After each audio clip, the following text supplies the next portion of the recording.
नमस्कार. जय श्रीराम. श्री महाराजांच्या निकट सहवासात राहिलेल्या व्यक्तींमध्ये डॉक्टर कुर्तकोटी यांचा समावेश होतो. डॉक्टर कुर्तकोटी काही कामानिमित्त मुंबईस आले होते.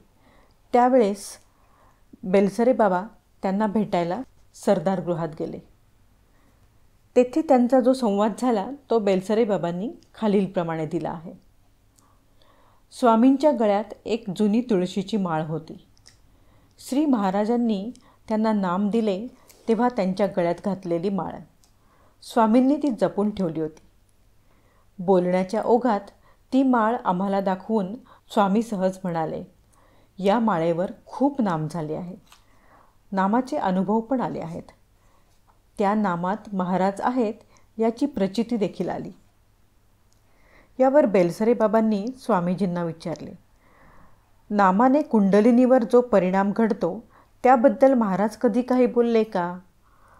त्यावर स्वामी उत्साहाने म्हणाले, हो, मी गोंदवल्यास असताना शांताश्रम स्वामींचा एक शिष्य त्यांच्या आज्ञेनेच गोंदवल्यास आला. तो नामस्मरण तर करीच, पण त्याचबरोबर ध्यानधारणेचा अभ्यास देखील करी. श्री महाराजांना कुंडलिनीबद्दल प्रश्न केला तेव्हा महाराज जे बोलले त्याचा सारांश सांगतो. महाराज म्हणाले, मोठी प्रकृती म्हणजे विश्वशक्ती. ती गोळा होऊन माणसाच्या ठिकाणी वास करते. बहुतेक माणसांमध्ये तिचे तोंड खाली असते, शिवाय ती निजलेली असते. सद्गुरूंकडून नाम घेतले म्हणजे ती जागी होते आणि तिचे तोंड वरच्या दिशेला होते. सत्संगाने किंवा नुसत्या नामस्मरणाने देखील ती जागी होऊन तिचे तोंड वर होते.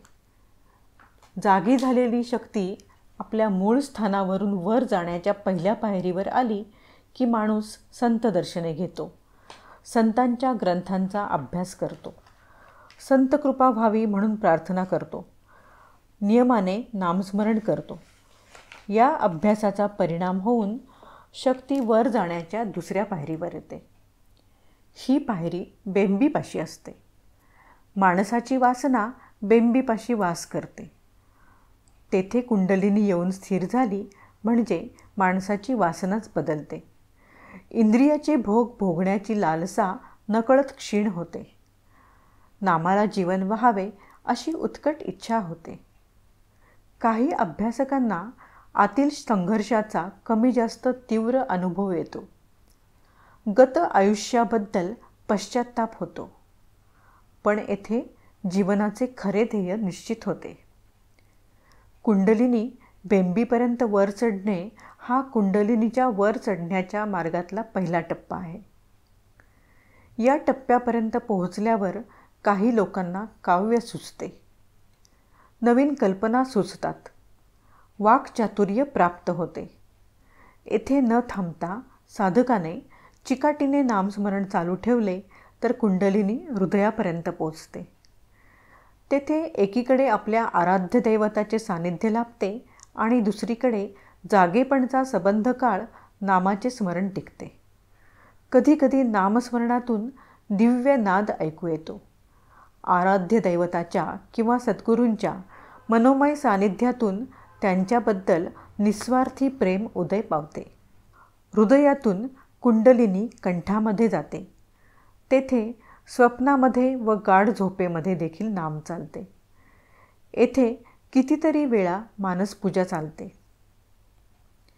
तेथून कुंडलिनी दोन्ही भुवयांच्या मध्ये पोचते. येथे ईश्वराचे सगुण दर्शन घडते. शक्तीच्या वर चढण्याचा हा दुसरा टप्पा समजावा.